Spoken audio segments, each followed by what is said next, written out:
Hello and welcome to this making of video. We've been wanting to make one of these for quite a while, and it gives us the opportunity to go behind the scenes and explore the creative process of creating the latest RSA whiteboard video. These are called RSA Minimates, and this is our fifth Minimate, and it features Matthew Taylor in his final address to the RSA as CEO. So in it, Matthew looks at coordination theory, which is a subject he's been working with in various forms for over a decade. But here he crystallises his thinking from a longer form book and explores what it could mean for the way society operates. Well, we were recording our first episode of Talk to the Hand, which was a way of exploring more deeply the subject matters or the concepts and ideas that of the people that I have worked with in the past. So Matthew, we made the 21st Century Enlightenment Animate 10 years ago. Matthew, subsequently said he hadn't really got these ideas out into a public space satisfactorily. The first time around, Matthew had said to me that he didn't want any representation in the drawings because it was a theory about society at large. And I said to him, well, how can you have a theory about society without putting people in or representing them? There aren't specific people that fit into those categories, but it's about everyone. So he said he didn't want it to try and recognise personality types. But with this Minimate, I really went to town and put people in there from all walks of life. There's a number of different books that I accessed. There's a pile of books actually in the film that come from the bibliography in Matthew's book. Some of it is personal experience, some of it is watching things, reading things. They're never quite a straight A to B process.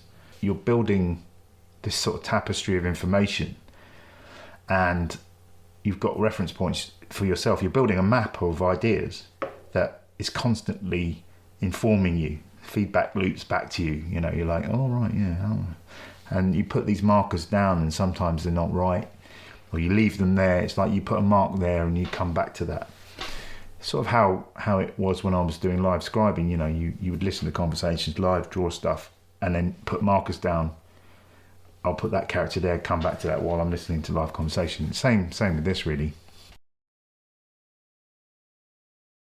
I just start, you have a kind of rough idea of what this thing's going to look like. Funnily enough, when we had that talk to the hand conversation, and he said, don't illustrate any people, that filtered through a little bit. So, for hierarchies, I had the triangle, circles for the values based, and then the kind of single I, individual.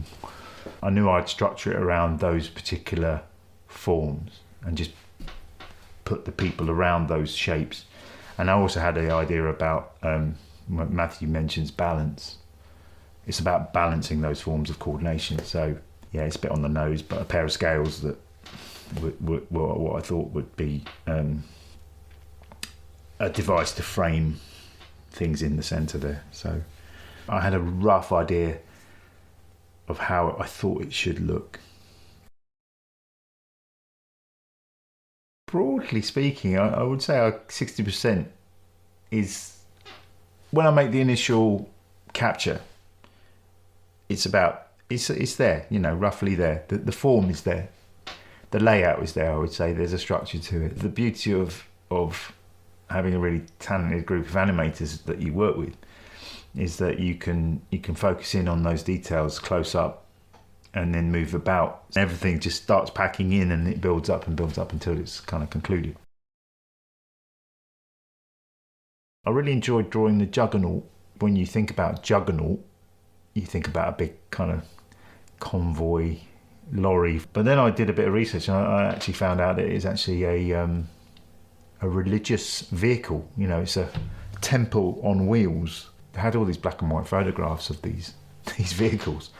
And I thought it'd be fun to build a technological Juggernaut in the style of these sort of Hindu temples.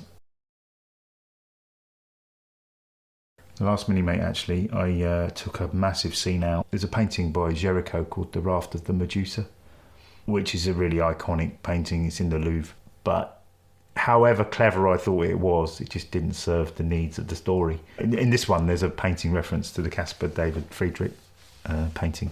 I don't think I removed too much of this one, but I think what I put in there were things relating specifically to content that Matthew had written about.